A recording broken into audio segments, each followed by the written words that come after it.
Just remove the air filter box, make sure everything's clean, and then, you know, slap on the new filter. Obviously always clean around the surfaces that you're installing the new filter, and that's kind of it.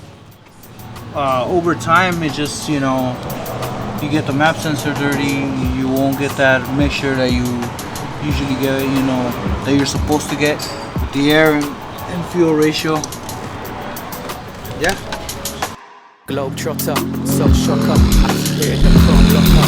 Don't rock up, I counter it with no offer. I don't wanna, I'm too busy, so chocker.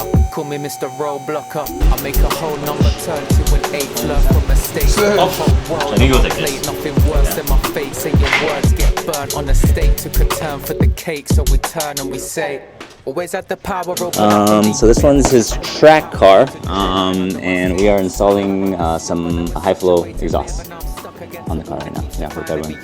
I'm looking forward to hearing it. It's gonna sound pretty sick.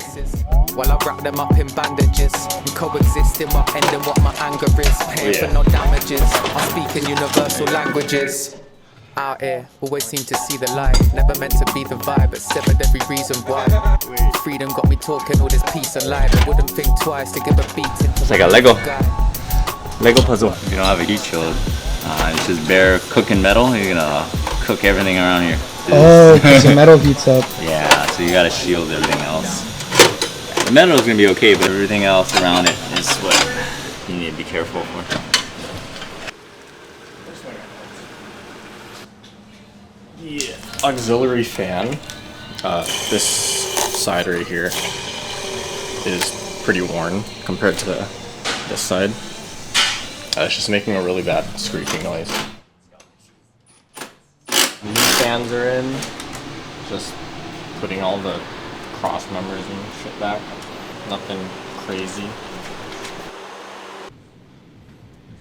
Alright, we just got some mail from Apex and SEMA. Oh boy. Okay. Yeah, our SEMA passes. SEMA is, I want to say, one of the largest aftermarket automotive conventions in the world. So people from like all over the world come in, and you know, they set up booths. Like all the tool companies, Snap-on, Matco is going to be there. We've been going for the past, I'd say about 3 years now. Damn. I like going there because of the tools, but I also like seeing all the cool stuff they have over there. Yeah, it's exciting. Just for us, it's like our Disneyland. It's it's like our WrestleMania, like the Super Bowl. I think our primary concern is the system. You hear it? I heard it, yeah. What is it? It's like, so when you back up, it's almost like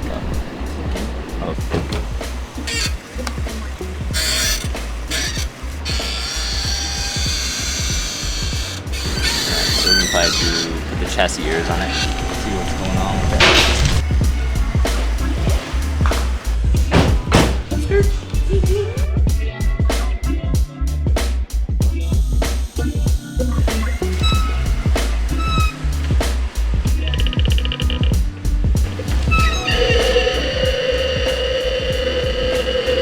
Did you hear that?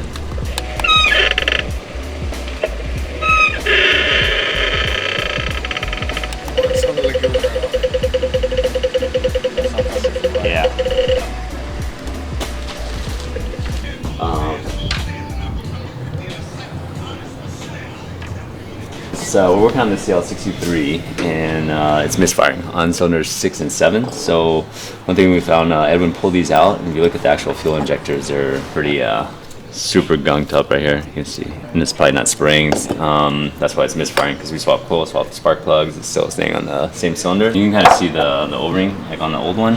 You see they're like really flat on the round, and this one is nice and plump and round. So you can kind of look inside the hole here. She has a mixture of oil and fuel. Yeah, there's actually an oil inlet right here that helps cool the injectors out. So that's why we need to go through and change these guys out. Because if we don't, then eventually that oil will mix with the fuel, and then we're gonna have some problems. I'm gonna go ahead and clean this guy out, and then we're gonna go ahead and install the new seals.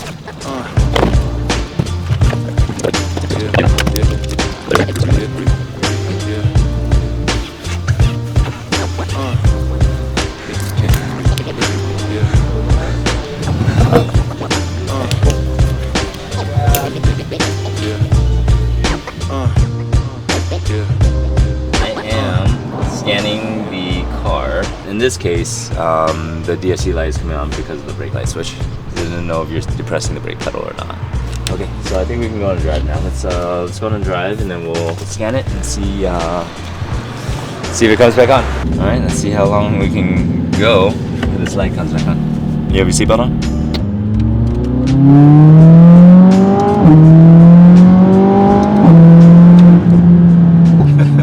How's that for your morning coffee? It's not acting up, so it's not putting us in the mode, which is good. You take a novice and throw them at it. Yeah. Would they maybe misunderstand some codes? Or? It's kind of like you got to take it with a grain of salt.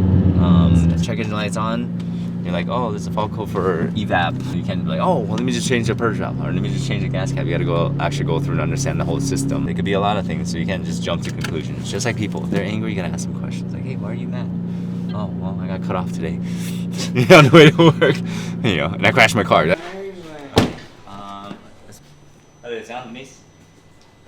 Alright, so G-Wagon's gonna go tomorrow morning, so we'll just pull that guy, probably just park in the front. Okay, cool. Alrighty, sounds good. Beautiful. Thank you guys. Roll.